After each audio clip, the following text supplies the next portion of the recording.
السلام علیکم۔ Star light story time کے سامعین کو خوش آمدید۔ ہم نے جو ناول شروع کیا ہوا ہے اس کا نام ہے پیر کامل اور آج اس کی ایپیسوڈ ہے 16۔ شروع کرتے ہیں۔ فون کا ریسیور رکھنے کے بعد صوفے پر چت لیٹا چھت کو گھورتے ہوئے وہ یونیورسٹی بند ہونے کے بعد کے کچھ ہفتوں کی مصروفیات کے بارے میں سوچتا رہا۔ مجھے چند دن اسکیننگ کے لیے کہیں جانا چاہیے یا پھر دوسری اسٹیٹ کو وزٹ کرنا چاہیے، وہ منصوبہ بنانے لگا۔ ٹھیک ہے، میں کل یونیورسٹی سے آ کے کسی آپریٹر سے ملوں گا، باقی کا پروگرام وہیں طے کروں گا، اس نے فیصلہ کیا۔ اگلے دن اس نے ایک دوست کے ساتھ مل کر اسکیننگ کے لیے جانے کا پروگرام طے کر لیا۔ اس نے سکندر اور اپنے بڑے بھائی کو اپنے پروگرام کے بارے میں بتا دیا۔ چھٹیاں شروع ہونے سے ایک دن پہلے اس نے ایک انڈین ریسٹورنٹ میں کھانا کھایا۔ وہ کھانے کے بعد بھی کافی دیر وہاں بیٹھا رہا، پھر وہ ایک قریبی پب میں چلا گیا۔ کچھ دیر وہاں بیٹھنے کے دوران اس نے وہاں کچھ پیگ پیے۔ رات 10 بجے کے قریب ڈرائیونگ کرتے ہوئے اسے اچانک متلی ہونے لگی۔ گاڑی روک کر وہ کچھ دیر کے لیے سڑک کے گرد پھیلے ہوئے سبزے پر چلنے لگا۔ سر درد ہوا اور خنکی نے کچھ دیر کے لیے اسے نارمل کر دیا، مگر چند منٹوں کے بعد ایک بار پھر اسے متلی ہونے لگی۔ اسے اب اپنے سینے اور پیٹ میں ہلکا ہلکا درد بھی محسوس ہو رہا تھا۔ یہ کھانے کا اثر تھا یا پیگ کا؟ فوری طور پر اسے کچھ اندازہ نہیں ہوا۔ اب اس کا سر بری طرح چکرا رہا تھا۔ یکدم جھکتے ہوئے اس نے بے اختیار کیے کی اور پھر چند منٹ اسی طرح جھکا رہا۔ معدہ خالی ہو جانے کے بعد بھی اس کو اپنی حالت بہتر محسوس نہیں ہوئی۔ سیدھا کھڑے رہنے کی کوشش میں اس نے پیر لڑکھڑا گئے۔ اس نے مڑ کر اپنی گاڑی کی طرف جانے کی کوشش کی، مگر اس کا سہراب پہلے سے زیادہ چکرا رہا تھا۔ چند گز دور کھڑی گاڑی کو دیکھنے میں بھی اسے دقت ہو رہی تھی۔ اس نے بمشکل چند قدم آگے اٹھائے، مگر گاڑی کے قریب پہنچنے سے پہلے ہی وہ چکرا کر زمین پر گر پڑا۔ اس نے اٹھنے کی کوشش کی، مگر اس کا ذہن تاریکی میں ڈوبتا جا رہا تھا۔ مکمل طور پر ہوش کھونے سے پہلے اس نے کسی کو اپنے آپ کو جھنجھوڑتے محسوس کیا۔ کوئی بلند آواز میں اس کے قریب کچھ کہہ رہا تھا۔ آوازیں ایک سے زیادہ تھیں۔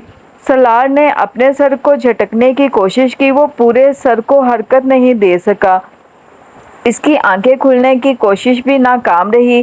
وہ اب مکمل طور پر تاریکی میں جا چکا تھا۔ اس نے 2 دن ہاسپٹل میں گزارے تھے۔ وہاں سے گاڑی میں گزرنے والے کسی جوڑے نے اسے گرتے دیکھا تھا اور وہی اسے اٹھا کر ہاسپٹل لے آئے تھے۔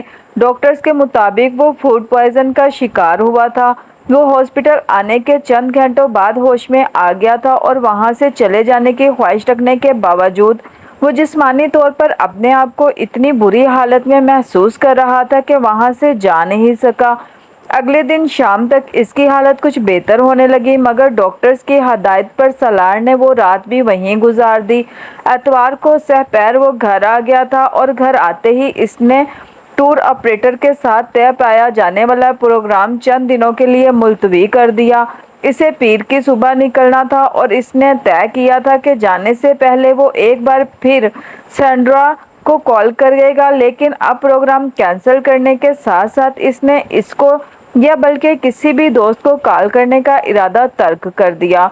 ایک ہلکے سینڈوچ کے ساتھ کافی کا ایک کپ پینے کے بعد اس نے سکون آور دوائی لی اور سونے کے لیے چلا گیا۔ اگلے دن جب اس کی آنکھ کھلی اس وقت 11 بج رہے تھے۔ سالار کو نیند سے بیدار ہوتے ہی سر میں شدید درد کا احساس ہوا۔